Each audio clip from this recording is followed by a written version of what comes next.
আসসালামু আলাইকুম ওয়ালাইকুম আব্বা। আসসালাম। ভাই ভালো নি আব্বা? আমরা দেখেছিলাম ভালোই। ভালো হইলে তো ভালো, আল্লাহ দিলে। যাক, ভালো হলে তো ভালো হই। হ্যাঁ, তুমি কিরকম আছো? আমি ধর ভালো আছি। যাক, ভাড়া থাকলেই ভাড়া।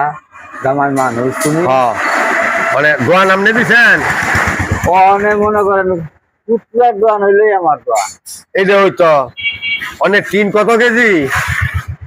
কি এটা তো মনে করো আমি জানি না, আমি মনে হয় নতুন বইছি। 150 টাকা কেজি হইব। না এই যে আমি পারতাম না, কেরে না কয় পুত্র ছাড়া। কালকা গোলামের আড়ের থেকে গরু আনছি 3টা, হ্যাঁ, জব করছি 2.5টা। যাক, দুপুর টাইমে যান সময় কিছু খাওয়া দাওয়া করে দেন আব্বা। আমার খাওয়া হয়ে আছে গো জামাই, আমার খাওয়া হয়ে আছে। কে আমার জীবন আমি শুনি নেই যে আর আইটা জমি দুর্বার জব করছে। নতুন করে আবিষ্কার করছি, 2.5টা জব করছি, আর অর্ধেক ছাদও ধুয়ে দিছি।